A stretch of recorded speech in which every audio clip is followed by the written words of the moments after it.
Good morning everyone. So in last lecture of aptitude हमने आपका discuss किया था concept of profit and loss. ठीक है, प्रॉफिट लॉस के बारे में हमने पढ़ा था। ठीक है, और उस पे बेस्ड हमने कुछ क्वेश्चंस ट्राई किए थे। ठीक है।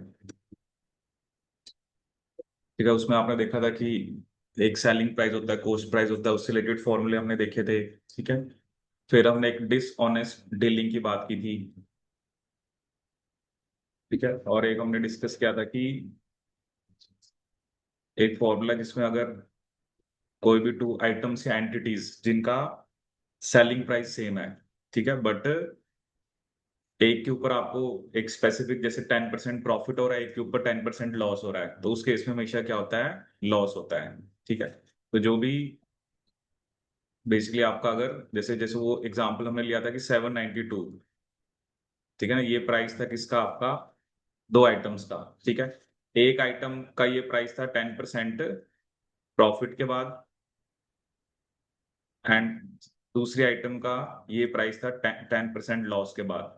तो इस केस में हमेशा क्या होता है? आपका लॉस होता है। तो जो भी देखो, ये फॉर्मूला तभी एप्लीकेबल है जब प्रॉफिट और लॉस सेम, परसेंटेज सेम है और अमाउंट भी फिर सेम आ रही है। ठीक है, तो उस केस में हमेशा क्या होता है?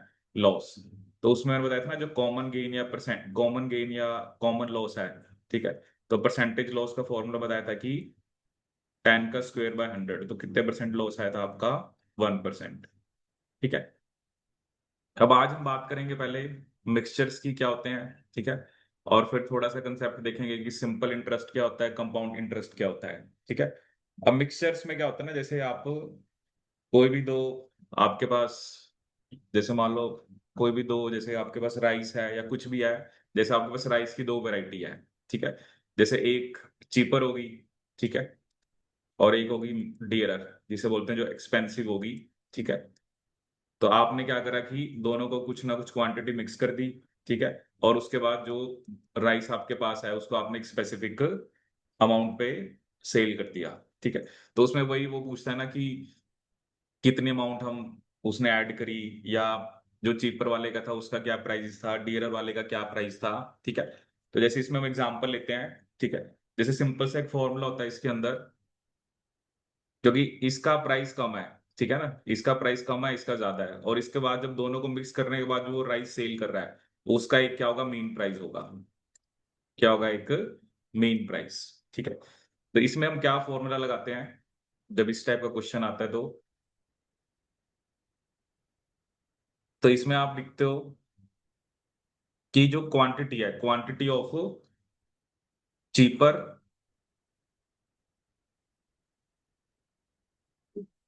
Divided by quantity of dearer, quantity of cheaper divided by quantity of dearer,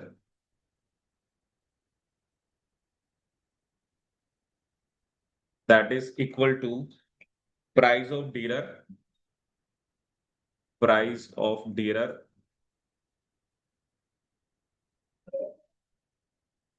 minus mean price, क्योंकि ऑब्वियसली डीलर का प्राइस मीन प्राइस से ज्यादा होगा, divided by mean price minus price of cheaper, divided by mean price minus price of cheaper, mean price minus price of cheaper,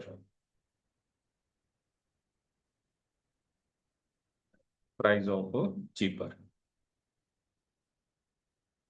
ठीक है।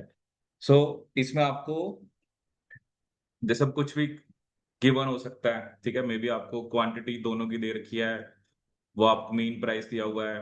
ठीक है। और मे बी वो आपको चीपर का प्राइस भी दे रखा है, तो कहते हैं डीलर का प्राइस निकालो। ठीक है, जैसे क्वेश्चन देखते हैं। ठीक है। मान लो उन्होंने आपको क्वेश्चन दिया,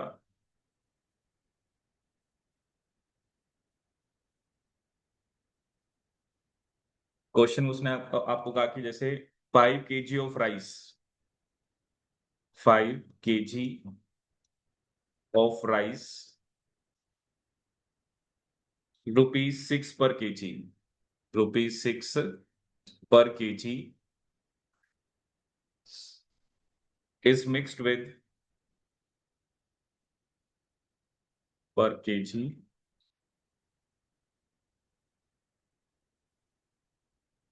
is mixed with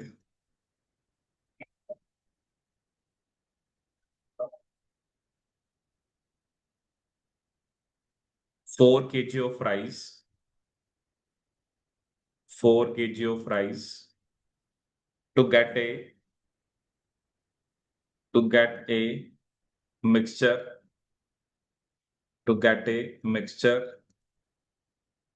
costing rupees 7 per kg, rupees 7 per kg. Find the price of the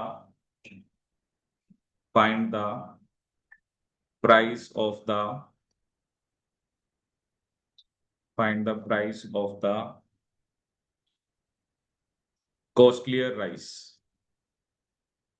Find the price of the costlier rice. ठीक है, तो 5 kg ऑफ राइस है, वो है 6 रुपीज पर kg। ठीक है, उसको आपने किसके साथ मिक्स किया है?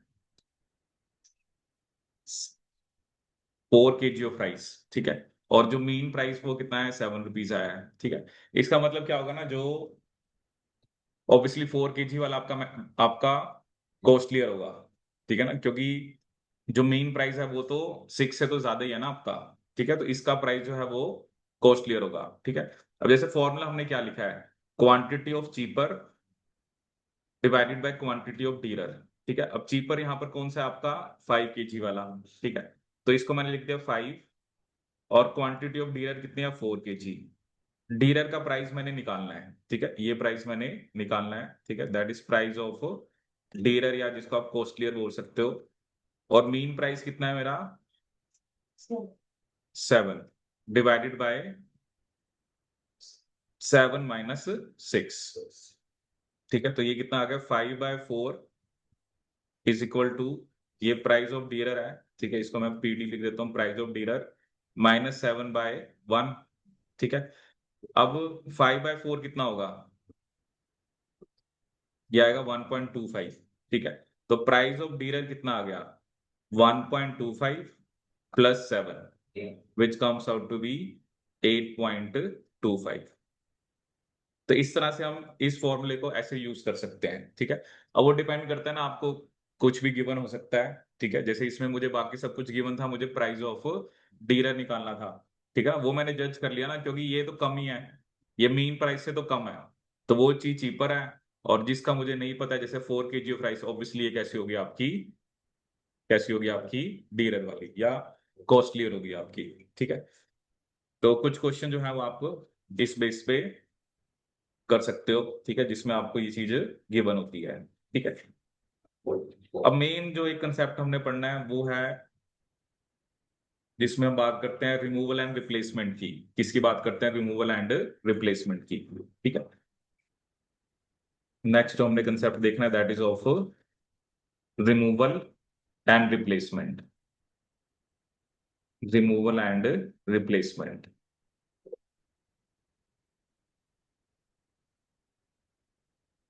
Removal and replacement. ठीक है, जैसे मान लीजिए आपके पास एक वेसल है। ठीक है, मान लो ये एक वेसल है। अब ये जो वेसल है इसके अंदर, मान लो आपने कहते हैं 10 लीटर मिल्क है। कितना मिल्क है? 10 लीटर मिल्क है। 10 लीटर क्या है? मिल्क है।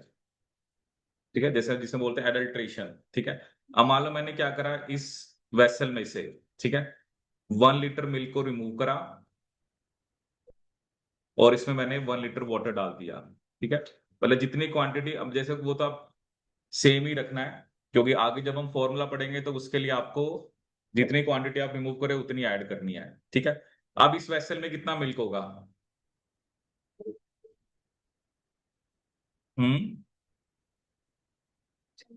10। दूध में पानी मिला दिया, अभी भी 10 है। 1 लीटर जब आपने मिल्क हटा दिया ना, तो टोटल क्वांटिटी तो 10 लीटर ही है। मैंने टोटल क्वांटिटी नहीं पूछी ना। दूध का काम है क्या आपका? पानी मिक्स करते हो, 10 लीटर ही रहा है, तो 9 लीटर मिल्क है, और 1 लीटर इसके अंदर वाटर है। ठीक है, अब मैंने कहा कि अब इसमें से आप दोबारा अब 1 लीटर जो आप रिमूव करोगे वो मिक्सचर होगा, क्योंकि वो दूध तो रह ही नहीं गया, उसमें मिक्सचर है। और 1 लीटर अब आपने क्या ऐड करना है, वाटर। तो अब बताओ कि ये जो वेसल है इसके अंदर कितना मिल्क होगा, कितना वाटर होगा, क्योंकि अब तो 1 लीटर मिक्सचर जा रहा है ना। तो अब ये इसके बाद इस वाले में कितना मिल्क होगा, कितना वाटर होगा।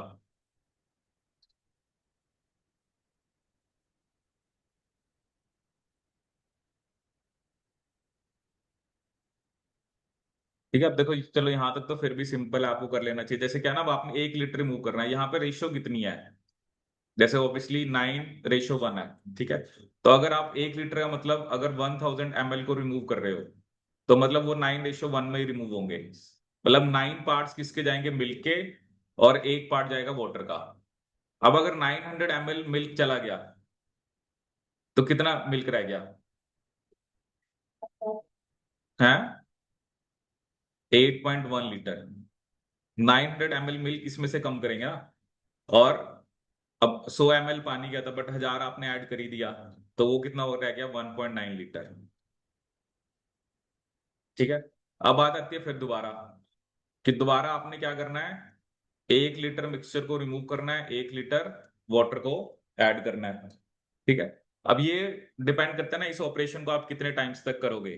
ठीक है ना, चलो ये 2-3 तक तो सिंपल रहता है। तो और अभी मैंने क्वांटिटी भी जैसे स्मॉल ली है।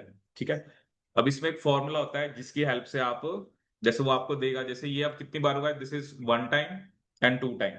ठीक है, अगर ये चीज 3 टाइम्स करनी है, 4 टाइम्स करनी है, तो मिल्क या कोई भी चीज हो सकती है जिसकी उसने एडल्ट्रेशन कर रखी है।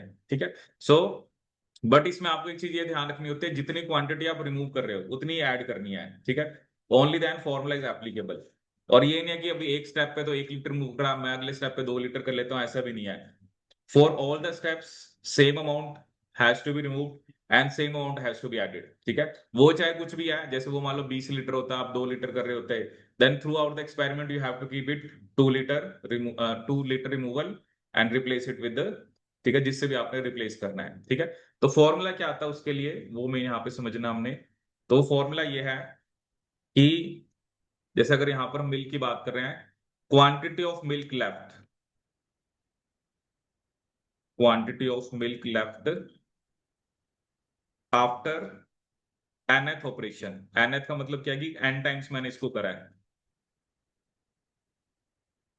Quantity of milk left after nth operation divided by initial quantity of milk, initial quantity of milk, it is equal to 1 - R मतलब जो अमाउंट रिमूव कर रहे हो, Q जो ओरिजिनल क्वांटिटी है की पावर n। ठीक है, इनिशियल क्वांटिटी को आप Q भी लिख सकते हो।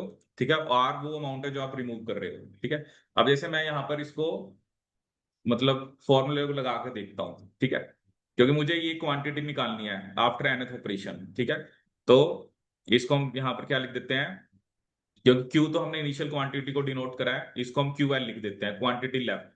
ठीक है, तो क्वांटिटी लेफ्ट यहाँ पर क्या आएगी, अब इनिशियल क्वांटिटी तो क्या थे मेरी, 10 लीटर, तो उसको तो चलो उधर ही जाना है, ये तो 10 लीटर इधर चला गया। 1 - रिमूव कितना करा था मैं, 1, और टोटल कितना था आपके पास, 10। और एन यहाँ पे आपने 1 रखना है, क्योंकि मैंने फर्स्ट टाइम ऑपरेशन करा है।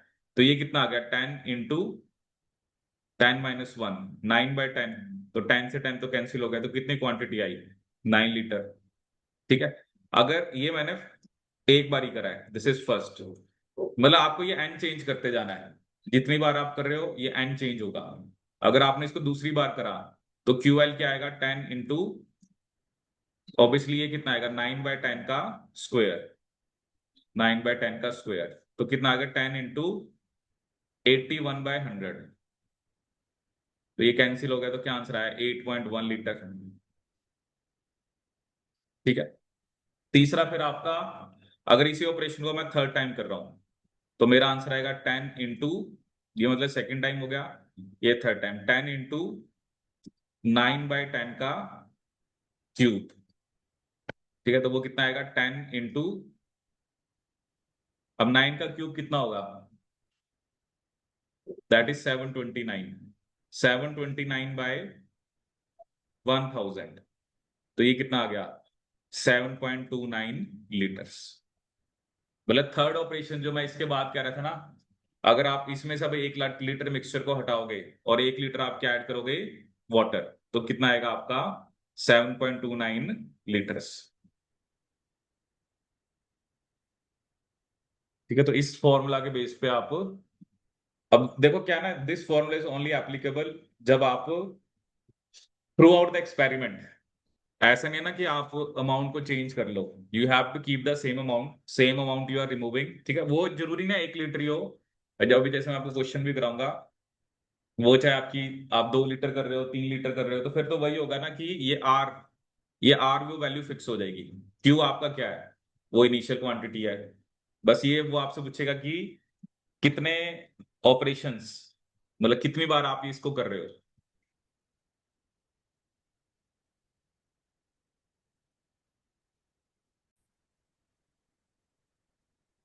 ठीक है, तो इस फॉर्मूले पे बेस्ड आप इस क्वेश्चन को कर सकते हो। ठीक है, कराओ ये फॉर्मूला पहले। देखो मैंने एग्जाम दिया था गेट का 2011 में, तब ये क्वेश्चन आया था इस पे बेस्ड, तो मुझे आता था। क्योंकि हम जाते थे, हम ना बीएससी में हमारी क्लास फॉलो था कि हम एमबीए करेंगे, एमबीए की कोचिंग लेने जाते थे सारे, तब ये हमें सब सिखाते थे वो ना।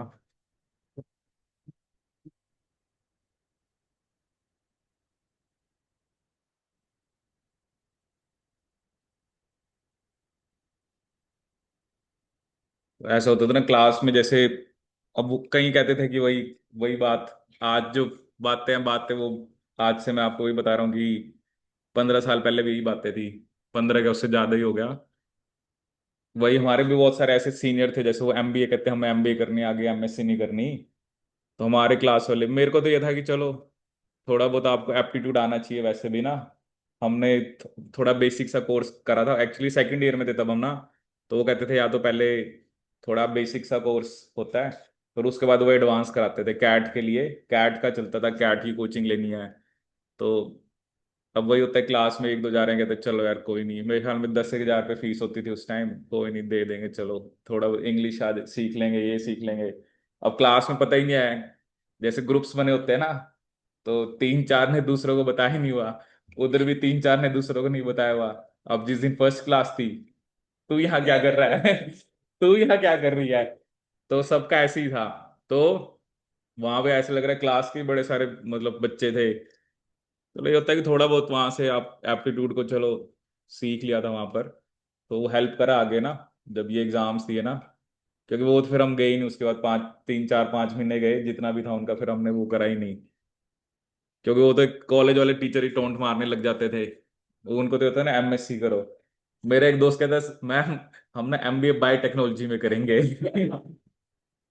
मैम एक इतनी मैम वो ना वेस्ट बंगाल से थी, वो तो उसको तो पता लग गया। वो तो होता था ना, जैसे एक लैब है, मान लो मैम बैठी है, लैब तो बड़ी होती है, कॉर्नर में खड़े हैं, कोई इंग्लिश का वर्ड आ गया, वो वहीं से आवाज मारती थी, Vimal tell me the meaning of this word. तो उसको लग रहा है कि हम एमबीए कर रहे हैं, तो हमें सबके सिनोनिम्स एंटोनिम्स पता है। इतने टोंट मार मार के ना, मैं क्या यार, ये तो मतलब, जैसे अब हमें भी है ना, अब हमें भी कोई कहेगा हम यहाँ पे अब जैसे नेट की तैयारी कर रहे हैं या गेट की या आईटी जैम की, हम एमबीए की कर रहे हैं, फिर वही बात होगी ना, हमें भी अजीब लगेगा। तो अब हमने तो एक्सपीरियंस ले रखा है ना, टीचर दूर से आवाज मारती जी, उसको पता था सबका कि कौन कौन से स्टूडेंट जो हैं वो जा रहे हैं। और उनका नेचर ही ऐसा था कि वो पूरा वो कि दूर से ही उन्होंने मतलब वो कर देना। उसको लगता था सारे वो फ्लैश कार्ड्स देते थे कि जैसे सारे सिनोनिम्स एंटोनिम्स हमें ही पता है, हम यहाँ बायोटेक तो कर ही नहीं रहे हैं। क्योंकि सीनियर्स भी को भी पढ़ाते होगे वो मैम, उसको भी पता होगा कि, क्योंकि वो क्या कहते हैं, नोवेल पढ़ो, ये करो वो करो, काम उनके भी बहुत होते थे असाइन वो, जैसे वर्कशीट्स ये वो, और ऊपर से बीएससी के 9 10 सब्जेक्ट, तो बहुत ज्यादा हेक्टिक ही हो जाता था ऐसे ना। थे कईयों ने करी है उसके बाद, बट चलो ठीक है, वही ना, डेस्टिनी ने जहाँ लेके जाना होता है वहीं लेके जाती है। अभी मैं इसलिए कहता हूँ ना, ज्यादा कंफ्यूजन नहीं होनी चाहिए ना, आप एक तरफ एक गोल तो रखो ना पहले। अब वही कंफ्यूज अपने वाले क्या कंफ्यूजन होते हैं, नेट का पेपर मुश्किल है, फिर कहते हैं चलो बीएड कर लेते हैं, फिर कोई और एग्जाम कर लेते हैं। एक गोल तो आपको रखना पड़ता है, ठीक है। क्योंकि सारी तरफ जब कर देते हैं ना, फिर काम होता होगा लोगों के पास, क्या पता, कई लोग कोई होते हैं जो अच्छे से हर चीज को मैनेज कर लेते हैं, बट मुश्किल होता है एक नॉर्मल बंदे के लिए कि ये भी कर लें वो भी कर लें। अब वो डिपेंड करता है कि आपको खुद का पता होना चाहिए कि आप कितने। अब किसी को मैं कह दूं तो ये नहीं कर सकता, मेरे कहने से क्या हो सकता है, या कोई मुझे कह दे कि आप ये नहीं कर सकते। किसी के बारे में कोई कुछ नहीं जज कर सकता ना। हमने देखा ना हमारी क्लास में जो बड़े, जितने ज्यादा पढ़ाई में अच्छे होते हैं उतने ज्यादा टेंशन लेते रहते हैं, आगे क्या बनेगा आगे क्या बनेगा। और जो ऐसे फ्री माइंड घूम रहे होते हैं वो आगे पहुंच जाते हैं, ये पीछे रह जाते हैं। यही फंडा है, मैंने देख लिया है। आप पढ़ाई करो, ठीक है। आप हर एक चीज को ना बैलेंस करना होना चाहिए, ये भी नहीं है कि हम सिर्फ पढ़ाई, ये भी नहीं है कि पढ़ाई, क्योंकि मेन क्या है ना, पढ़ाई ही नहीं करते हैं, बाकी सारे काम करते हैं। मेन ये है ना, बाकी सारी तरफ यहाँ जाना है घूमने जाना है, आपको बैलेंस करना आना चाहिए, ठीक है ना। अगर आप इसको बैलेंस करके चलोगे तो आगे सब कुछ। अब कहीं आगे कोई पीएचडी में जाता है या बच्चे बीएससी वाले एमएससी में जाते हैं, फिर वही। और लोग तो है ना, हर एक जगह नेगेटिविटी तो फैलाने वाले हैं इसी, क्या करना है तूने ये करके वो करके। अब अपना गोल है, अपने आप टाइम पे आपको चीज मिलेगी, ठीक है। अभी एग्जाम की तैयारी है तो एग्जाम की तैयारी अच्छे से करो, क्योंकि होता है ना कहीं ये कर लें वो कर लें, तो वो बड़ा ही वो हो जाता है मुश्किल ना फिर। ठीक है, तो ये हमने इस कंसेप्ट को, अब देखो ना, मैं जब मैंने गेट का एग्जाम दिया ना 2011 में, मतलब मैं एमएससी फर्स्ट सेमेस्टर मेरा हुआ था। जैसे होता है ना फर्स्ट सेम हुआ दिसंबर में, अभी उससे पहले मैंने जेएनयू का एग्जाम क्रैक किया था एमएससी एंट्रेंस के लिए। तो 2 महीने हमारा ऑफ था, जैन फैब का।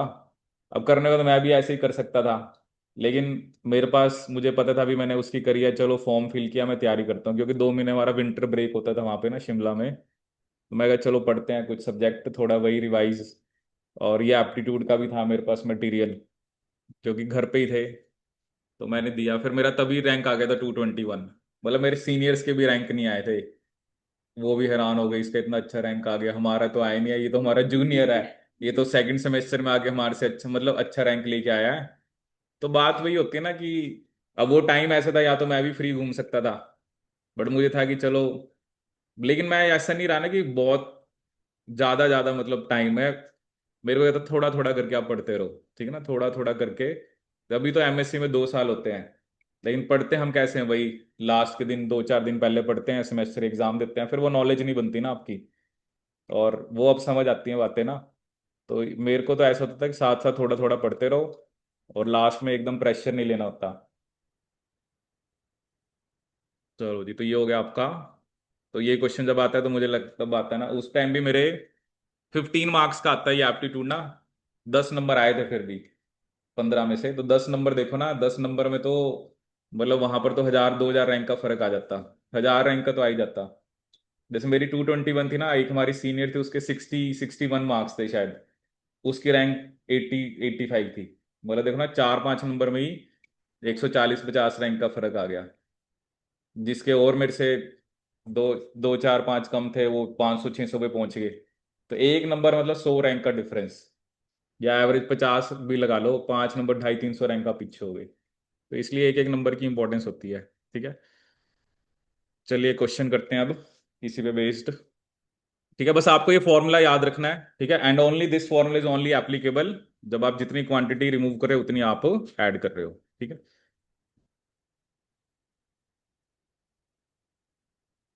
ठीक है, तो लिखिए, क्वेश्चन लिखिए। एक container contains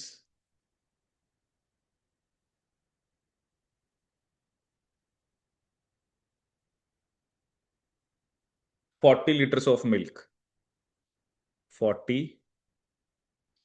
litres of milk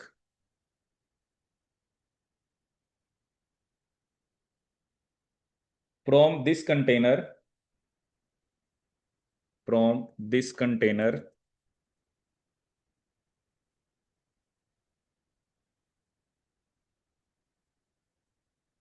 4 litres of milk was taken, 4 liters of milk was taken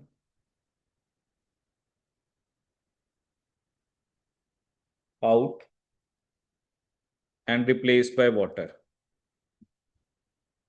And replaced by water.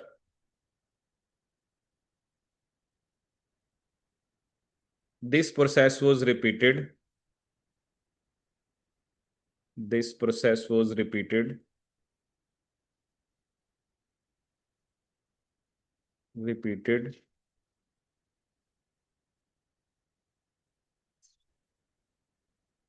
Further 2 times. Further 2 times.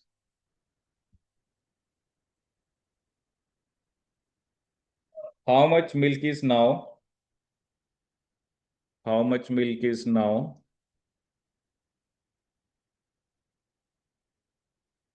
Is now contained by the container. Contained by the container. By the container.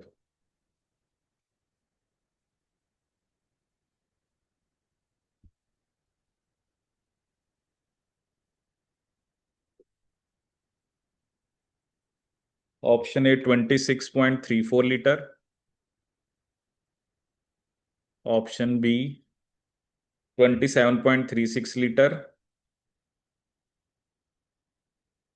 Option C 28 liters.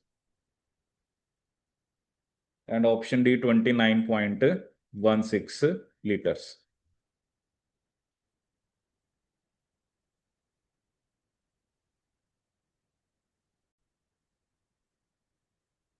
तो चलिए देखते हैं इस question का क्या solution है। देखो ना, फॉर्मूला आपको पता ही है। तो क्या देखा है कि उसमें कितना मिल्क है, 40 लीटर्स। और आपने 4 लीटर जो है वो इसमें से वही जो आपने पहले रिमूव करना है, फिर उसको रिप्लेस करना है वाटर से। ठीक है। और ये फर्दर 2 टाइम्स किया, तो मतलब टोटल कितने टाइम्स हो गया, 3 टाइम्स। ठीक है। अब मैंने आपको बताया था quantity left is equal to initial quantity कितनी है, 40। 1 - 4/40 की पावर 3, यही आएगा। So it has to be 40 into, तो 40 - 4 कितना हो जाएगा, 36। सो 36/40 का क्यूब। ठीक है। तो 40 इंटू, तो अब 36 का क्यूब कितना आ रहा है, 4। या तो आप इसको सिंपली ऐसे कैंसिल आउट भी कर सकते हो। नीचे 3 बार 40 है ना, तो एक 40 तो चलो वैसे ही चला जाएगा। या इसको ऐसे कर लो, 9/10, 9/10, 9/10। ठीक है। तो ये कितना आ गया, और इसको 10 को इसको 4 कर दो। सो 9 का क्यूब कितना होता है, 729। 729 × 4 कितना आएगा, वो आएगा आपका 2916 डिवाइडेड बाय 100। तो कितना आंसर आ गया, 29.16 लीटर्स। क्या नहीं, बस एक फॉर्मूला है, उसको बस आपको वैल्यूज को सही से पुट करना है, उसके बाद आपको कैलकुलेशन ठीक से करनी है। ठीक है। वही मैंने आपको बताया ना, इनिशियल क्वांटिटी कुछ भी हो सकती है, रिमूवल भी कुछ भी हो सकता है, but it has to be same. ये ना कि पहले स्टेप पे आप कुछ और अमाउंट को रिमूव करो, दूसरे में कुछ, then this formula is not applicable. ठीक है। जो आपने इनिशियली करा है, अगर आपको उसको रिपीट करना है, so you have to taken out the same volume. ठीक है। क्योंकि अगर अलग अलग निकाल लेंगे फिर वो कॉम्प्लेक्स हो जाएगा। ठीक है। चलो ये वाले क्वेश्चन जो मैंने आपको कल दिए थे ये अभी ट्राई करेंगे। पहले आप ये क्वेश्चन एक करके दिखाओ। जैसे ये क्वेश्चन है, 100 ml of alcohol from container A containing 1 liter of alcohol is transferred to another container B containing 1 liter of water and mixed well। ठीक है। इसका क्या मतलब हुआ कि 1 लीटर एक में क्या है, अल्कोहल है। ठीक है। इसके अंदर अल्कोहल है, और दूसरे में 1 लीटर क्या है, वाटर है।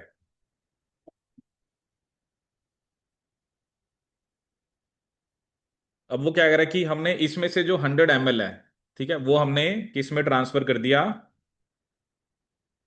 100 ml हमने जो अल्कोहल है वो इसमें ट्रांसफर कर दिया, ठीक है, और इसको हमने मतलब मिक्स किया, ठीक है। फिर वो कह रहा है from this 100 ml is transferred back to container A, ठीक है। The amount of alcohol in container B would be, कि जो कंटेनर बी है, ठीक है, उसके अंदर अब एल्कोहल कितनी होगी।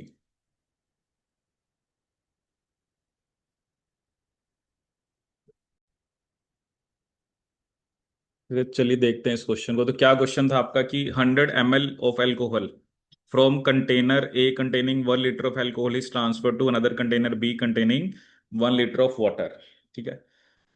अब इसका मतलब क्या है कि अगर हमने पहला प्रोसेस करा तो इसका मतलब ए के अंदर अब 900 ml क्या है, एल्कोहल, यही बनेगा।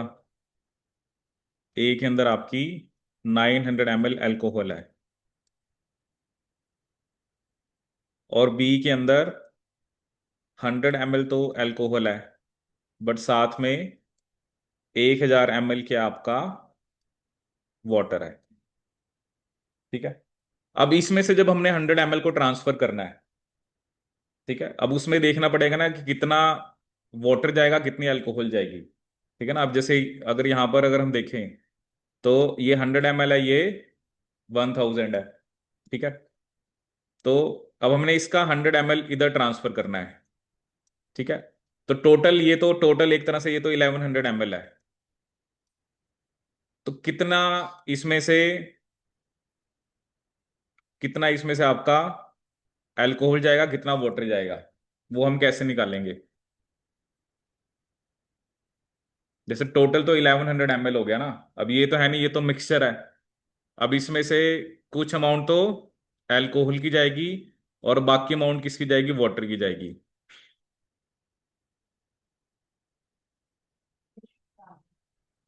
हम्म।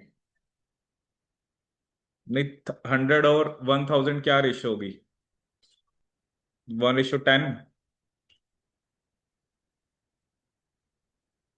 तो अब टोटल 1100 में से फिर वो कितना जाएगा।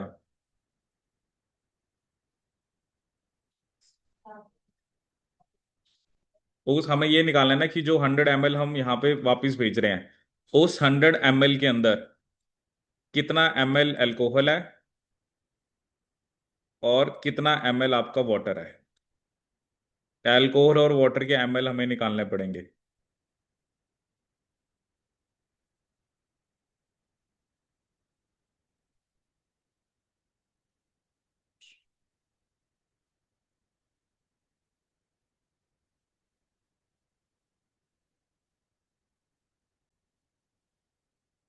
ठीक है, तो चलिए देखते हैं। देखो इसमें हम अब क्या डिस्कस कर रहे हैं कि जो ये 100 ml आपने दोबारा बी से ए में ट्रांसफर करना है, हमें ये निकालना है कि उसमें कितना ml अल्कोहल है कितने ml आपका वाटर है, ठीक है। अब देखोगे ना यहाँ पर अगर आप देखो टोटल 1100 है, ठीक है। तो 100/1100, ठीक है, और दूसरा कितना है आपका, मतलब ये 1/11 है, ठीक है, और दूसरा आपका 1000 बाय क्या है, 1100, ठीक है। तो ये बेसिकली क्या आ गया आपका 10/11, ठीक है। तो एक तरह से जो रेशियो है ना वो कितने हैं, 1:10, कितनी है, 1:10, क्योंकि हम टोटल से दोनों को डिवाइड करेंगे ना, 100/1100 और इसको 1000/1100। अब क्या होता है ना, अब हमें देखना है कि इस ये 1 अल्कोहल की रेशियो है और 10 पार्ट्स किसके हैं, वाटर के। अब जब भी आपको ये देखना होता है ना कि कितना पार्ट इसमें से जाएगा, तो आपने सिंपली क्या करना है, जैसे एक पार्ट, क्योंकि आपने 100 ml को ट्रांसफर करना है, तो आपने 1/11 इंटू 100, क्योंकि इन दोनों को ऐड करना पड़ेगा ना। जैसे 1 पार्ट/11 इंटू 100, तो ये कितना आ रहा है आपका 9.09। मतलब 100 ml जब आप ट्रांसफर कर रहे हो ना वापिस, तो उसमें 9.09 ml तो आपका अल्कोहल जा रहा है, और रेस्ट क्या बचा आपका। अगर आप 100 में से 9.09 को माइनस कर रहे हो तो कितना आ रहा है, 90, 90.91, ठीक है। तो मतलब ये जब आप 100 ml को ट्रांसफर कर रहे हो तो उसमें इतना अल्कोहल जा रहा है और इतना आपका वाटर जा रहा है, ठीक है। तो अब होगा क्या, जो ए वेसल थी, ठीक है, इसको जैसे मैं दूसरे उससे दिखाता हूँ, जो ए वेसल थी, ठीक है, उसमें पहले जब आपने रिमूव कर दिया था तो 900 ml उसमें क्या था, अब अल्कोहल था बस, ठीक है। इधर टोटल कितना था, हो गया था 1100, ठीक है। अब 1100 में से आप 100 ml वहां पर वापिस भेज रहे हो, ठीक है। 100 ml में अल्कोहल कितना आ रहा है, 9.09। तो 9.09 तो आप यहाँ पे ऐड कर दो, क्योंकि ये तो अल्कोहल आ गया टोटल इसके अंदर, ठीक है। और वाटर कितना आ रहा है, 90.91 ml, ठीक है। अब अगर इधर से 9.09 ml क्या आ गया है, अल्कोहल, ठीक है, तो 90.91 ml अल्कोहल तो फिर इसमें है, ठीक है। और बाकी जो कितना है आपका, क्योंकि वो कितना होगा 900.09 ml, इसमें क्या होगा आपका, वाटर। तो इसमें क्या बन रहा है, the amount of alcohol in container B is the same as the amount of water in container A. Obviously है ना, जो जो ये वाला कंटेनर है इसमें तो अल्कोहल ज्यादा होगा, इसमें वाटर ज्यादा होगा, ठीक है। इसमें जितना अल्कोहल है कम होगा, क्योंकि ये इसमें तो मेनली वाटर ही ज्यादा है, और इसके अंदर अल्कोहल ज्यादा है, तो दोनों में इक्वल आ रहा है। तो same, the amount of alcohol in container B is 90.91 ml and the amount of water in container A is 90.91 ml। तो इसका आंसर आएगा आपका ए। आया समझ में ये, ठीक है। तो इसको क्या होता है ना, जब आपका ऐसा क्वेश्चन आता है इसके आप पार्ट्स कर लिया करो, कि पहले आपने पार्ट किस हिसाब से होते हैं, कि टोटल वॉल्यूम में से ये कितना है, दैट इज 1/11 या 10/11, तो रेशियो 1:10 है। जब आपको इसका पार्ट रिमूव करना है, जितने एमएल रिमूव करना है, तो ये दोनों रेशियो का ऐड करा, वो नीचे आएगा। जैसे अगर आपको ये भी निकालना होता है ना कि वाटर जो है वो कितना जा रहा है, तो उसके लिए आप 10/11 इंटू क्या करते, 100। वो तो एक ही बात है ना, अगर आपको अल्कोहल पता लग गया तो इतना वाटर जाएगा, या वाटर निकाल लोगे 100 ml में से तो आपको अल्कोहल पता लग जाएगी। वो तो एक ही बात है ना, क्योंकि इसमें दो ही चीजें हैं, एक अल्कोहल है और एक आपका क्या है, वाटर है, ठीक है। तो इस टाइप के क्वेश्चन एग्जाम में आ जाते हैं आपके, ठीक है। अब मैं आपको एक दो कंसेप्ट बताता हूँ, और फिर उसके बाद हम कुछ क्वेश्चंस देखेंगे, कुछ क्वेश्चन आप करोगे और कुछ फिर हम मैं आपको करवाऊंगा, ठीक है।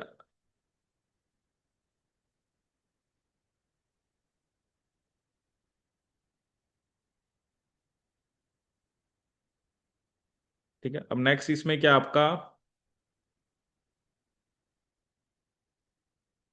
जो बेसिकली हम अब डिस्कस करेंगे आपका एक कंसेप्ट ऑफ इंटरेस्ट, ठीक है। सिंपल इंटरेस्ट क्या होता है और आपका कंपाउंड इंटरेस्ट क्या होता है।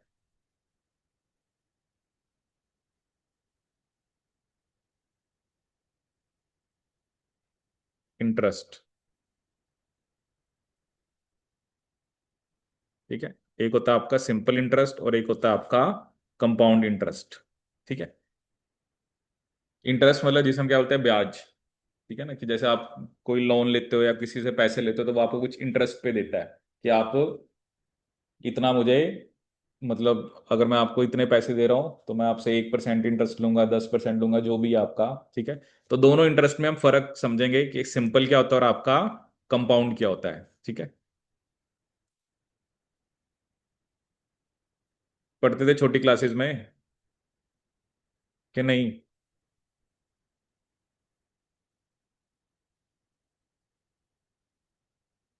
जैसे होता है ना, एक होती थी प्रिंसिपल अमाउंट, ठीक है, एक होता था आपका रेट ऑफ इंटरेस्ट कितना है, कितने टाइम के लिए आपने लेना है, ठीक है। जैसे सिंपल से एग्जांपल अगर हम लेते हैं, पहले हम सिंपल इंटरेस्ट की बात करते हैं, ठीक है। जैसे मान लो आपने कहा कि मैंने, छोटे से एग्जांपल ले लेते हैं, जैसे मान लो 1,000 रुपये आपने इंटरेस्ट पे लिए, ठीक है। आपने कहा कि, और उसका 10% क्या है, उसका जो रेट ऑफ इंटरेस्ट है, ROI, वो कितना है आपका, फॉर एग्जाम्पल 10% है, ठीक है। ROI कितना है आपका, या आर लिख सकते हैं, दैट इज 10%, ठीक है। और आपने कहा कि मैंने जो एक तरह से जो लोन लिया है, या जो 1,000 रुपये का लोन लिया है, वो लेना आपने फॉर एग्जाम्पल 2 ईयर्स के लिए, ठीक है। तो आपको 2 ईयर्स के बाद कितनी अमाउंट पे करनी पड़ेगी, ठीक है। देखो क्या होता है, सिंपली है वैसे तो, जैसे 1,000 रुपये है, तो 10% का मतलब कितना है आपका, 100 रुपये, मतलब ये पर ईयर है। ये जो रेट ऑफ इंटरेस्ट है, मान लो मैंने क्या लिखा, 10% पर ईयर, ठीक है। तो 1,000 रुपये थे, तो 1000 पे आपको कितने देने पड़ेंगे? 100 रुपए। ठीक है। ठीक है, तो ये कितने हो गए आपके? 1100। ठीक है, क्योंकि मैंने कितने साल के लिए लिया? 2 साल के लिए लिया है। ठीक है, तो अब 1000 के ऊपर आपको और 100 रुपये देने पड़ेंगे क्योंकि आपने 2 साल के लिए लिया है। ठीक है, तो ये भी कितने हो गए? 1100। मतलब टोटल आपको 2200 रुपये देने पड़ेंगे। नहीं नहीं, 2200 देने पड़ेंगे या 1200? 2200 नहीं। देखो 1000 तो वही है ना, ये 1 साल का इंटरेस्ट है। ठीक है, 100 रुपये। तो दूसरा भी 1000 वही है, नए 1000 नहीं आ गए ना। तो ये 100 रुपये इसी 1000 के ऊपर ही है। ठीक है, ये जो 100 रुपये हैं ये किसके ऊपर है आपके? इसी के ऊपर ही है। ठीक है, तो ये अमाउंट कितनी होगी? 100 रुपये एक्स्ट्रा हो गए, तो कितने देने पड़ेंगे आपको? 1200 रुपये। वही होता है, अगर ये 3 साल के लिए होता तो आपको 100 रुपये और देने पड़ते। ठीक है।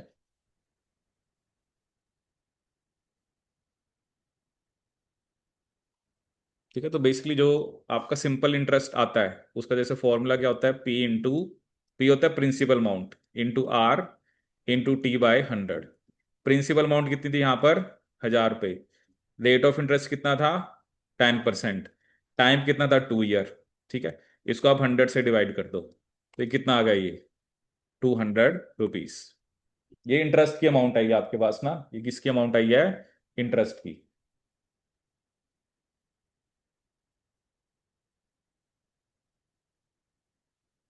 ठीक है, तो इसे हम क्या बोलते हैं? आपका simple interest. P into R into T by 100। P यहां पर क्या आपकी? Principal amount, rate of interest, T time. ठीक है, और ये क्या आपका? That is divided by 100। ठीक है, कोई भी आपको जैसे अमाउंट दे सकते हैं वो, और आपको उसके ऊपर सिंपल इंटरेस्ट। ठीक है, क्वेश्चन अभी हम डिस्कस करेंगे, वो चाहे थोड़े से डिफरेंट वे में आते हैं, बट पहले आपको पता हो। ठीक है, अब दूसरा कंसेप्ट किसका है? कंपाउंड इंटरेस्ट का। अब कंपाउंड इंटरेस्ट क्या होता है? कंपाउंड इंटरेस्ट में क्या होता है? ठीक है, जैसे ये एग्जांपल लेते हैं, मान लो आपने 1000 रुपये का लोन लिया था। ठीक है, और आपने क्या लिया? ये लोन भी 2 साल के लिए लिया है।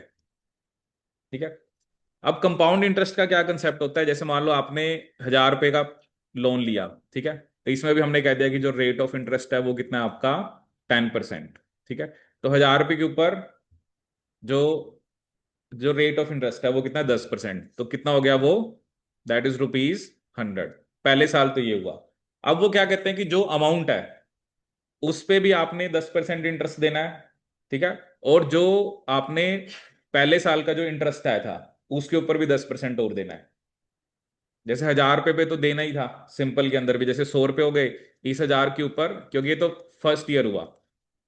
अब सेकंड ईयर में वो क्या कर रहा है कि इस पे तो आपने देना ही देना है, वो तो सिंपल इंटरेस्ट में भी था इसी की आपको, जो ये 1000 रुपये अमाउंट है उसके ऊपर 100 रुपये आपको देने ही है। ठीक है, लेकिन वो कह रहा है कि ये जो 100 रुपये थे, जो फर्स्ट ईयर का इंटरेस्ट था, उसके ऊपर भी आपको 10% देने पड़ेंगे। तो ये कितने हो गए? ये 10 रुपये और हो गए। ठीक है, तो ये टोटल अमाउंट कितनी होगी? 100 + 100 + 10। मतलब आपको कितने देने पड़ेंगे? 210 रुपये। मतलब जो फर्स्ट ईयर का जो इंटरेस्ट वाली अमाउंट थी उसके ऊपर फर्दर आपको 10% इंटरेस्ट देना पड़ेगा। ठीक है, देखो अभी हम 1000 की बात कर रहे हैं ना, जब यही बात 10 लाख 1 करोड़ की हो जाएगी तो ये बहुत ज्यादा अमाउंट बन जाती है फिर। ठीक है, जैसे होता है ना जब आप किसी बैंक से लोन लेने जाते हो तो बैंक क्या करता है, वो जो भी एक रेट ऑफ इंटरेस्ट है, बैंक में क्या होता है, जब आपने जैसे कोई घर लिया कुछ लिया, आपने आपने क्या बनवाई? मान लो एक इंस्टॉलमेंट बनवाई। ठीक है, जैसे मैं आपको वैसे एग्जांपल दे रहा हूं, तो बैंक क्या करता है? बैंक जो है ना, मान लो बैंक ने कहा कि आपकी इंस्टॉलमेंट है वो 20,000 रुपए की है। कितने की बनाई? 20,000 रुपए की। ठीक है, अब उसमें ना दो फैक्टर होते हैं, एक होता है प्रिंसिपल और एक होता है जो इंटरेस्ट है। ठीक है, अब बैंक क्या करता है, मान लो आपने लोन लिया था फॉर एग्जाम्पल 15 लाख का। आपने कितने का लोन लिया? 15 लाख का। ठीक है, अगर आप 20,000 रुपये दे रहे हो, कितने के? अगर 1 साल दे रहे हो तो कितने पैसे आप दे रहे हो? 20,000 रुपये अगर आप 1 महीने के दे रहे हो तो पूरे साल की कितने दे रहे हो? कितने दे रहे हो? 20,000 × 12। कितना हो गए? 20,000 इंटू 12 कितना हो गया? 24 लाख। देखना कैसी बातें करते हैं। 2.4 लाख। 24 लाख। यहाँ समझ आता है कितनी कैलकुलेशन करोगे आपको? आपको तो मैं बता रहा हूँ, बैंक में लोन लेने से पहले ध्यान रखना। ऐसे तो फिर वो कर देंगे, आप खुद ही कह दोगे लो जी 24 लाख। अब आपने 15 लाख का लोन लिया था। कितने का लोन लिया था? 15 लाख का। आपने साल के 2.4 लाख दिए। ठीक है। तो आपका प्रिंसिपल कितना रहना चाहिए? प्रिंसिपल अमाउंट वो होती है कि बेसिकली एक अमाउंट जैसे 15 लाख है। ठीक है। बैंक ने तो उस पर आपसे इंटरेस्ट लेना है ना। अब बैंक क्या करता है, बैंक ने ना आपकी साल की किस्तें बना दी। उसने किस्तों में क्या किया, जो स्टार्टिंग ईयर्स होते हैं, जैसे आपने 15 साल का लोन लिया, 20 साल का लोन लिया, उसने मान लो जो प्रिंसिपल अमाउंट है वो इसमें से रखी। जस्ट एक एग्जांपल ले रहा हूं, जैसे उसने सिर्फ रखी 3,000 रुपये, और इंटरेस्ट आपसे कितना ले रहा है? 17,000 रुपये। स्टार्टिंग में वो इंटरेस्ट लेते हैं अपना। ठीक है।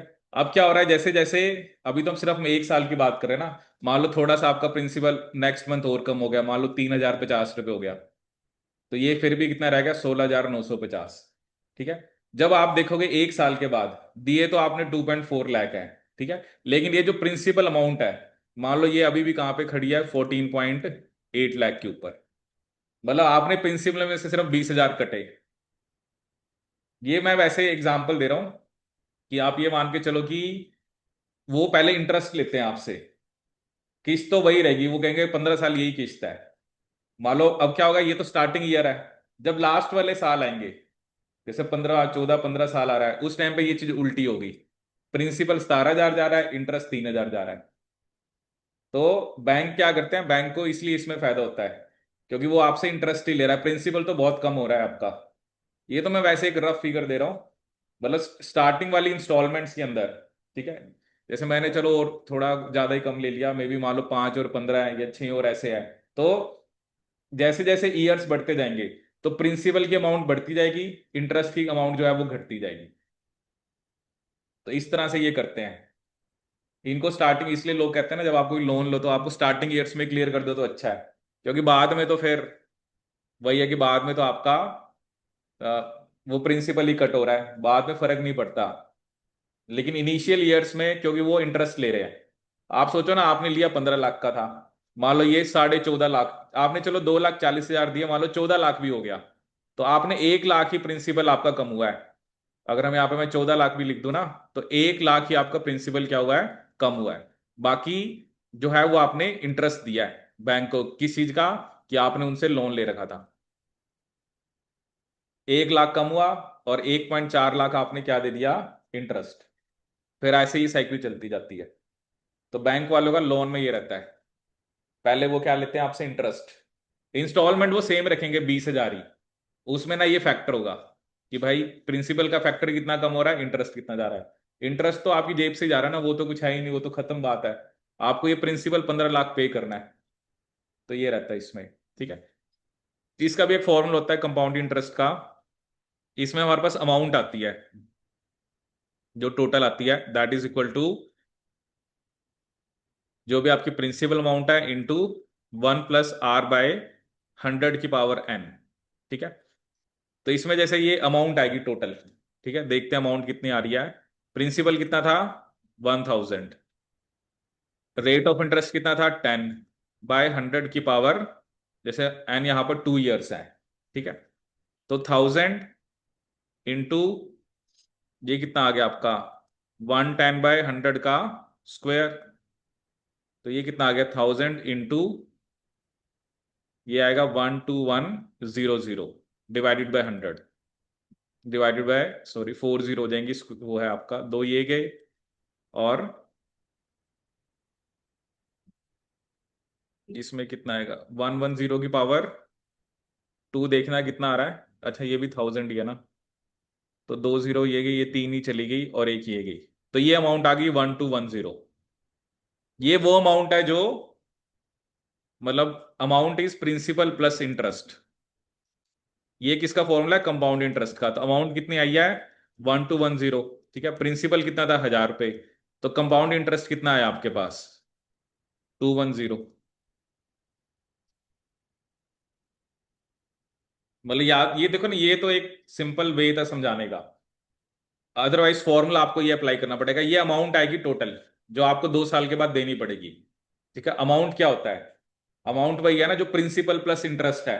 आपने किसी से लोन लिया, ठीक है, जैसे आपने 1-2 साल के लिए लिया, तो वो अमाउंट प्लस इंटरेस्ट, मतलब principal plus interest is the amount that you have to give, ठीक है। तो ये फॉर्मूला अमाउंट का है। तो अमाउंट क्या होगा, प्रिंसिपल प्लस इंटरेस्ट, क्योंकि हम कंपाउंड इंटरेस्ट की बात कर रहे हैं। तो उसमें से अमाउंट में से प्रिंसिपल को रिमूव कर दो तो कंपाउंड इंटरेस्ट आ गया, कि नहीं।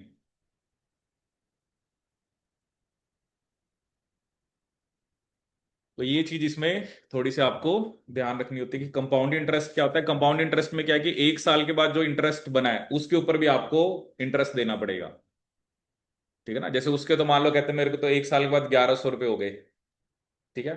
तो वो तो ये क्या है ना, उस पे तो दो इसी, और जो वो 100 रुपये है उस पे भी दो। ये कंपाउंड इंटरेस्ट होता है आपका।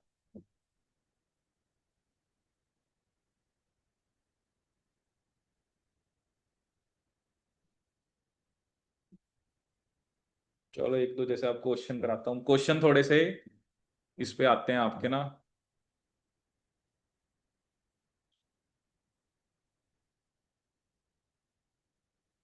जैसे मान लो एक क्वेश्चन ये आया, ए deposit in A bank, a deposit in a bank which pays interest on its deposit compounded daily grows to rupees 80,000 for 500 days and 88,000 for 1,000 day. What will be its value in rupees for 1500 days? ठीक है, एक deposit है bank में। अब bank भी होता है ना, बैंक में भी जब आप पैसा जमा कराते हो तो वो भी आपको क्या देता है, इंटरेस्ट देता है, ठीक है ना। मतलब हमें डिपॉजिट नहीं बता रखा कितना है, तो वो जो डिपॉजिट है वो क्या हो रहा है, कंपाउंडेड हो रहा है daily. That grows to 80,000 for 500 days, 88,000 for 10,000 days. What will be its value for 1500 days?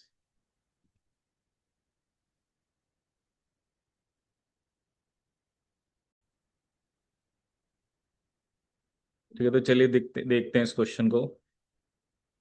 तो आपको क्या दे रखा है, ए deposit in A bank which page interest on it's deposit compounded daily, ठीक है। वो क्या कर रहा है कि वो कंपाउंडेड हो रहा है आपका डेली,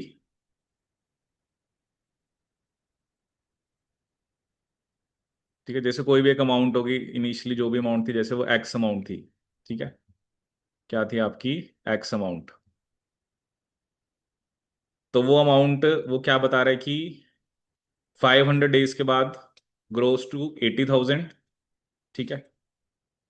और उसके बाद 1,000 डेज के बाद 88,000, ठीक है। देखो मेनली आपने इसमें ये देखना है ना कि चलो फर्स्ट 500 डेज हमें इनिशियल अमाउंट तो पता ही नहीं क्या है, ये नेक्स्ट 500 हो गए, तो कितने परसेंट इंक्रीज हुआ है जब 80 से 88,000 गया है तो।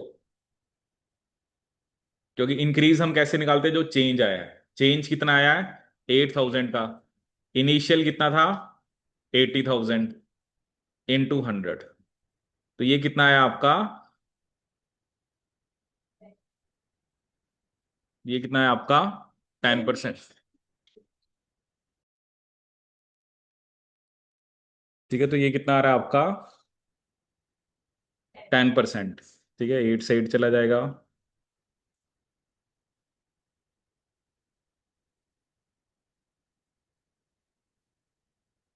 तो ये 10% आ गया। तो हमें क्या करना है ना, अब नेक्स्ट 500 डेज भी, अब ये जो अमाउंट है, ठीक है, जो 1,000 डेज के बाद है, इसके ऊपर हम 10% लेंगे ना, तो वो कितना आएगा 8,800। तो 88,000 में अगर मैं 8,800 ऐड कर दूंगा तो क्या आंसर आ जाएगा, 96,800। तो राइट आंसर इज सी, ठीक है ना। क्योंकि जो अमाउंट एक स्पेसिफिक डेज के बाद है उसके ऊपर आपने निकालना है, वो हमने इस बेस पे निकाल लिया कि अगर 500 डेज में इतना हुआ है वो इस अमाउंट से हुआ है ना, ठीक है। ये तो हमें पता ही नहीं है कि कितना है, हमने तो इस बेस पे निकाला कि 800 से 88,000 जो है वो 500 डेज में हो रहा है, तो वो 10% है। अब ये जो अमाउंट 1000 डेज के बाद है, हम इसके ऊपर 10% और लगा देंगे, ठीक है।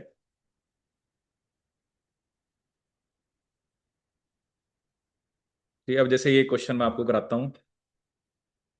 देखो ये थोड़े सा ना मतलब ऐसा भी नहीं है कि कुछ क्वेश्चन इजी भी होते हैं, कुछ थोड़े टिपिकल भी होते हैं। तो जैसे ये क्वेश्चन देखते हैं, क्योंकि इसमें क्या है ना, आपको थोड़ा वही बिजनेस माइंडेड कैलकुलेशन आपकी होनी चाहिए कि क्या हो रहा है क्या नहीं हो रहा है, ठीक है। जैसे उसने आपको कहा कि पी है, पी ने एक बिजनेस स्टार्ट किया, ठीक है, with an investment of rupees 30 lakh, ठीक है। पी स्टार्ट से business with an investment of rupees 30 lakh. 2 months later Q joined with rupees 90 lakh, ठीक है। क्यू ने ज्वाइन करा विद रुपीज 90 लाख, ठीक है। Subsequently R joined with rupees 180 lakh, ठीक है। जो ईयर का एंड प्रॉफिट है वो कितना है आपका, 1.2 crore, and that was distributed in proportion of the investment and duration in the partnership. मतलब वो पैसा इस हिसाब से बांटा गया कि एक तो कितना, ऑब्वियसली जिसने ज्यादा इन्वेस्ट करा उसको ज्यादा ही मिलेगा, और दूसरा है कि ड्यूरेशन, ठीक है ना, क्योंकि इसने तो स्टार्टिंग में ज्वाइन करा पी ने, क्यू ने तो उसके 2 महीने बाद किया है, आर का हमें पता नहीं है। अब वो कह रहा है if the profit received by R was rupees 60 lakh, how many months after Q did R join. मतलब उसका प्रॉफिट हमें बता दिया कि 60 लाख है, तो बताओ कि कितने टाइम के बाद क्यू के ज्वाइन करने के, कितने टाइम के बाद आर ने ज्वाइन किया। क्वेश्चन आया समझ में? देखो पी ने लगाए 30 लाख रुपए स्टार्टिंग में, उसके 2 महीने बाद क्यू आ गया, उसने लगा दिया 90 लाख। उसके बाद हमें ये नहीं बताया आर कब आया है, वो कह रहा है उसने 180 लाख रुपए लगाए हैं। साल में जो एंड का प्रॉफिट था वो था 1.2 करोड़, ठीक है। और जो प्रॉफिट है वो कैसे बांटा गया है, ड्यूरेशन प्लस अमाउंट, ठीक है। अब ये पूछ रहा है कि अगर आर का प्रॉफिट 60 लाख है तो how many months after Q did R join, 3 months, 4 months, 5 months या 7 months।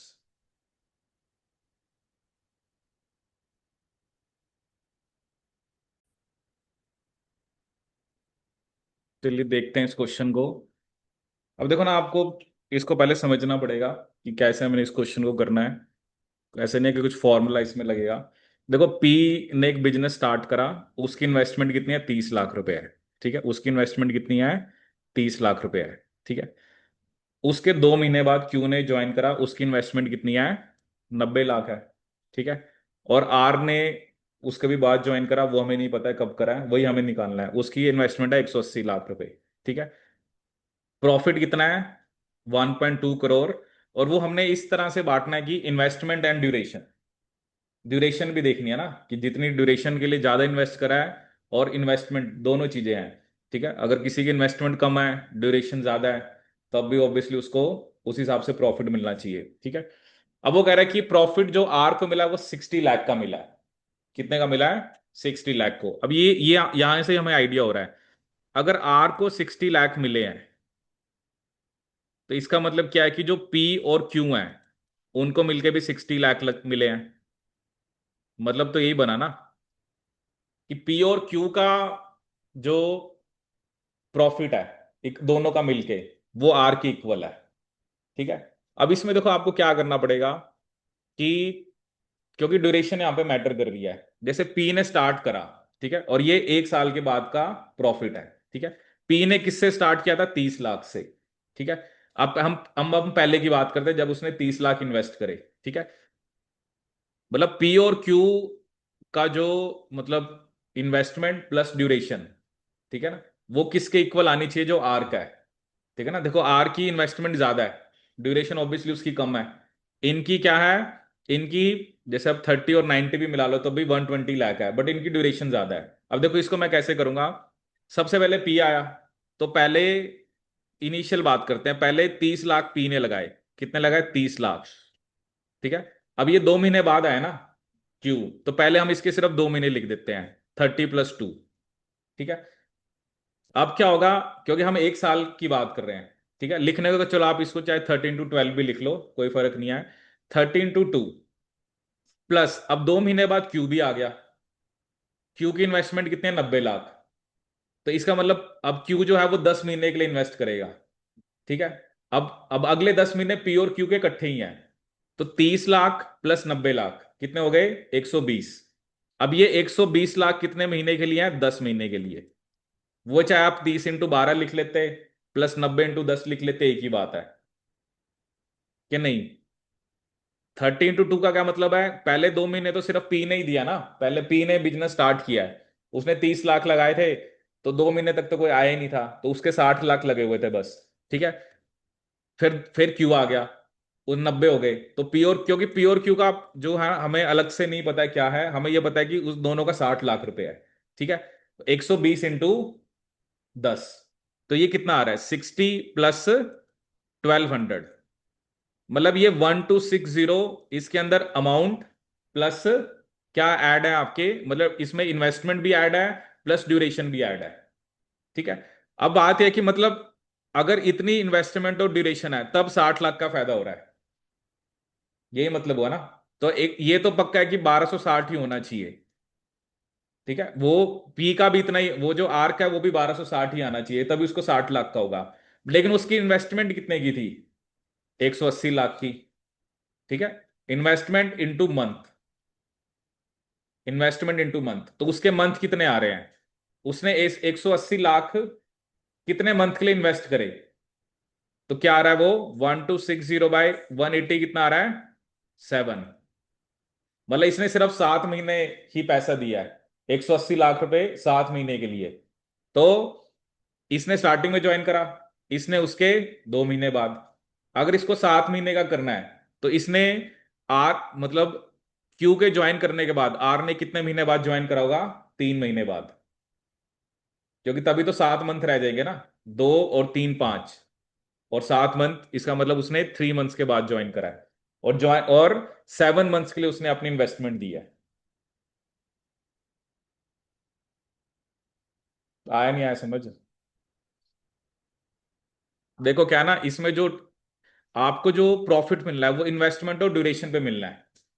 इन्वेस्टमेंट तो देखो, अगर आप यहां पे देखो, इसकी 30 लाख थी पहले 2 महीने, इसकी 100, इसकी कितनी थी, और उसके बाद उसने 90 लाख करा है। क्योंकि पी और क्यू को हम एक साथ ही मान के चल रहे हैं, क्योंकि आर का जो प्रॉफिट है और पी और क्यू का प्रॉफिट दोनों मिला के सेम है। ठीक है ना, ये तो पक्का हो गया ना, इसको 60 लाख है तो इसको भी 60 लाख मिल रहे हैं। तो हमने क्या निकाला है, ये हमें जो 1260 फिगर है ना, इसमें अमाउंट के साथ आपने अमाउंट के साथ ड्यूरेशन भी है। ठीक है ना। तो अगर इनको ये 1260 जो फिगर है, क्योंकि इसके अंदर आपने ये 30 क्या है अमाउंट, ये 2 क्या मंथ्स, ठीक है ना, 30 लाख 2 मंथ्स, ये क्या है 120 लाख 10 मंथ्स, तो मतलब इसको आप लिख सकते हो 1260 लाख मंथ्स, क्योंकि इसके अंदर इन्वेस्टमेंट भी आ गई और मंथ्स भी आ गए। अब इस इनको इनको 60 लाख इतने में मिला है, तो उसको भी तो 60 लाख इतने लाख मंथ्स का ही मिलेगा ना। तो लैक्स तो हमें पता ही है, और लैक्स मंथ्स भी पता है, तो हमने मंथ निकालने थे बस, तो वो 7 मंथ्स आ गए।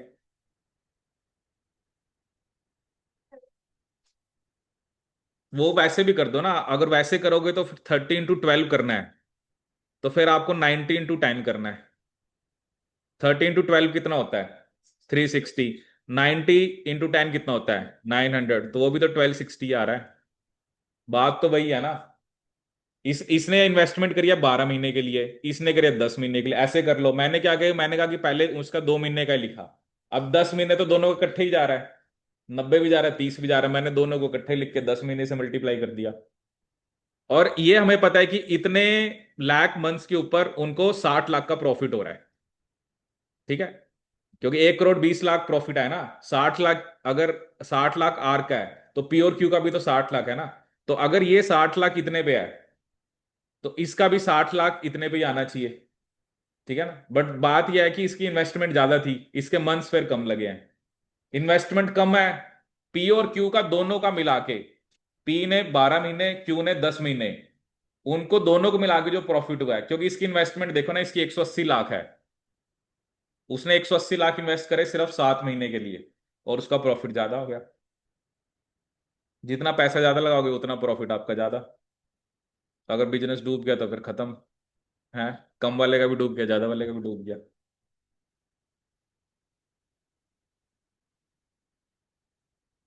देखो क्या होता है ना, ये जो क्वेश्चंस होते हैं ना, ये इनमें देखो कोई फॉर्मूले नहीं लगते, कोई कुछ नहीं लगना है। इट इज ऑल अबाउट कि आप उस टाइम पे कैसे सोच रहे हो। ठीक है, उस टाइम पे कुछ नहीं सोचा जाता। उस टाइम पे ऐसे क्वेश्चन नहीं हो सकते अगर आपने पहले वैसे से क्वेश्चन नहीं किया हुआ है। ठीक है ना, जैसे अब थोड़ी सी प्रैक्टिस है आपको, जो होता है ना, हमारा एप्टीट्यूड चीज ही ऐसी है ये। मान लो मैं भी चाहे अगर आपको भी पढ़ा रहा हूँ, लेकिन अगर जब तक मैं इसको रेगुलर नहीं करता रहूंगा तब तक ये नहीं होता। दिमाग जब लगा ही नहीं रहे तो कैसे होंगी चीजें। इसलिए मैं आपको थोड़ा बहुत अभी करा रहा हूँ कि आप थोड़ा थोड़ा करते रहो, ताकि आपको थोड़ा सिचुएशंस के बारे में पता लगे। ऐसा नहीं कि बहुत कॉम्प्लिकेटेड है चीजें, ऐसा नहीं है। बट ये भी नहीं कि क्या बता सेम ही क्वेश्चन आना है। बट वही होता है ना कि आप जब क्वेश्चंस को देखोगे तभी तो आप उसको करने की कोशिश करोगे। जब हम चीजों को देखते ही नहीं है, वही तो प्रॉब्लम आती है ना। बच्चे देखते हैं नहीं, स्टार्टिंग में आते हैं क्वेरीज, पार्ट ए कराओगे, पार्ट ए कराओगे, बाद में पता लगता है पार्ट ए। हमारा देखो क्या होता है ना, हमारा कराना तो एक सिर्फ इंफॉर्मेशन का सोर्स है, ये बच्चों को समझना चाहिए। We are just giving you information, ठीक है। अब उस इंफॉर्मेशन को आपको रिटेन रखना, या आपको लगता है कि उस इंफॉर्मेशन में मुझे और इंफॉर्मेशन की जरूरत है, वो सब आपका काम होता है। ठीक है ना। अभी आया हुआ मैंने कुछ उसकी डाली थी पीयूसीटी की, पीजी के जैसे डालते रहते हैं वो वीडियो बना के कि जो प्रीवियस ईयर क्वेश्चंस है। अब कमेंट क्या आ रहा है, आप एक्सपेक्टेड क्वेश्चंस बताओ। मतलब मेरे को ना यही चीज अच्छी नहीं लगती। पहली तो बात यह है, मुझे तो समझ नहीं आता लोगों को एक्सपेक्टेड क्वेश्चन पता कैसे चलते हैं। ठीक है, कौन पता नहीं क्या एक्सपेक्टेड। देखो तो प्रीवियस ईयर क्वेश्चंस हमें सारे पता ही हैं, टॉपिक्स हमें पता ही हैं, वही क्वेश्चंस करा देने वो एक्सपेक्टेड है। क्वेश्चन करने से थोड़ा कुछ होता है, जब थ्योरी नहीं आती आपको। ठीक है ना, अब जैसे आपने प्रॉफिट लॉस पढ़ा, मिक्सचर्स पढ़ा, इंटरेस्ट होता है, थोड़ी बहुत थ्योरी इसलिए बताएगी ताकि आप सोचो कि हो क्या रहा है। एक बार सीधा क्वेश्चन करो, चलो जी।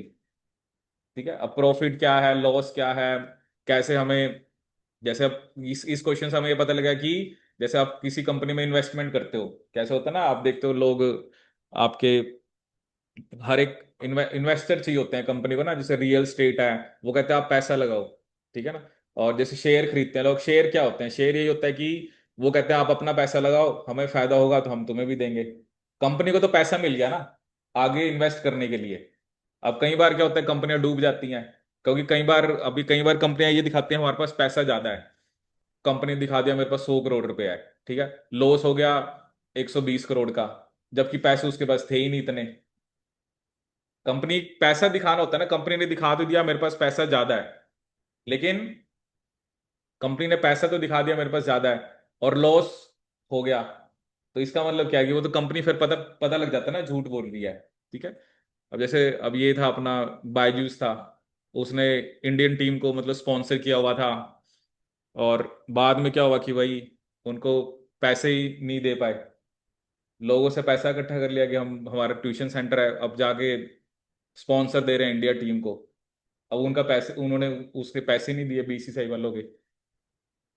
जैसे आपने पैसा, आपको लग रहा है कि आपके पास इतना आएगा और आप इतना दे दोगे, लेकिन जब आया ही नहीं, तो जिनके साथ कमिटमेंट हो रखी थी वो भी खत्म हो गई, इसलिए उसके सेंटर बंद हो गए। क्योंकि पैसा ही नहीं है ना। अब सामने वाले ने आपके अगेंस्ट केस कर दिया कि इसने मेरे से स्पॉन्सरशिप ली थी और मैं आपको इतने पैसे मतलब दूंगा।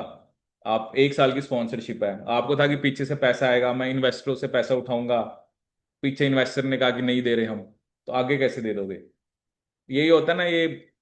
कंपनी स्टार्टिंग में तो लॉस भी बियर करती हैं, जितनी भी आई ना, चाहे फूड वाली कंपनीज आई, चाहे आपकी ये आई, ये जो आपकी उबर आई, ओला आई, स्टार्टिंग में तो उन्होंने बहुत बहुत लॉस किया है ना, कि लोगों कैसे आप कस्टमर को आपने वो करना है कि वो उसको इस फैसिलिटी का फायदा मिले। बट बाद में उसको पता लग गया कस्टमर अब अपने इतने हो गए हैं, जो चीज 100 रुपए की या 200 रुपये लगाओ फेयर, लगाओ 300 रुपये, बारिश हो रही है अलग फेयर है, टाइम इस टाइम पे बिजी टाइम है तो उसका फेयर अलग है, वही जो एक टाइम पे मान लो कि जब 70-80 रुपए में जा रहे हो, वही आपसे 200-200 रुपए लेने लग गए। उनको पता है ना, अब ये जियो था, इसने पहले सिम फ्री में बेचे, लो जी फ्री में सिम, फ्री में सिम, सेम में बेच, आज तो वही रेट ही है। उनको पता है ना कि कैसे कस्टमर को वो करना है ना। आपको 6 महीने साल आपका डाटा फ्री है, आप अनलिमिटेड कॉल्स हैं, उसके बाद देखो ना, उससे पहले चार्जेस भी कम होते थे डाटा और इसके ना। ये आया, अब फिर सब ने इकट्ठे बढ़ा दिए, क्योंकि एक को बढ़ाने पड़ते हैं, दूसरे को भी बढ़ाने पड़ते हैं। तो ये इनकी पॉलिसीज होती हैं। नहीं, डाटा कम करते थे वो तो चलो, जब स्पीड ही नहीं होती थी तो क्या यूज करना था डाटा, पहले आता 2G, 3G। अब आप वीडियो खोलने बैठे, आपको कुछ उसमें दिख ही नहीं रहा है, ऐसी वो बफरिंग चलती जा रही है, किसने देखनी है, पहले स्पीड भी नहीं होती थी ना। चलो 5G तो बाद में आया ना, जियो ने जब लॉन्च करे, वही होता है ना, उनकी स्ट्रैटेजी होती है, उनकी प्लानिंग होती है कि हर एक चीज में घुसना है। आप पहले, फिर जियो फाइबर आ गया, फिर ये आ गया, तो उनको तो पता है ना कैसे कस्टमर को वो करना है। क्योंकि वो आप और हमारे जैसे नहीं सोचते ना, हम तो अभी देखो 180 लाख, वो पता नहीं कितने कितने लाखों करोड़ों की बातें करते हैं। पैसे उन्होंने कस्टमर का ही लगाया हुआ है, शेयर मार्केट है, अब पैसा लगाओ। वो अब कस्टमर क्या होता है, वो चाहता है, उसको पता है लॉन्ग टर्म लगाना पड़ेगा पैसा, कंपनी के पास तो पैसा आ गया ना। बैंक भी कैसे चल रहे हैं, आपका ही पैसा बैंक में पड़ा हुआ है, उसी से वो खेलते रहते हैं। उसे उसी से लोन दे दिया दूसरे बंदे को कि चल मेरे पास पड़ा है, तुम मुझे किस्तें देता जा। तो बैंक भी तो ऐसे ही चल रहे हैं ना, डिपेंड, उनके पास पैसा आपका ही पड़ा हुआ है और किसका पड़ा हुआ है। तो ये ऐसे ही चलते हैं ना ये सब, जब होता है फिर। अब आते नहीं, कहीं फ्रॉड न्यूज आती थी, ये बैंक ही बंद हो गया। अब तो बहुत सारे बैंक जैसे मर्ज भी हो गए ना, वो तो चलो अलग फंडा था उनका, जो भी था, मर्ज भी हुए हैं बैंक। चलो जी, बाकी फिर इसको करते हैं नेक्स्ट लेक्चर में।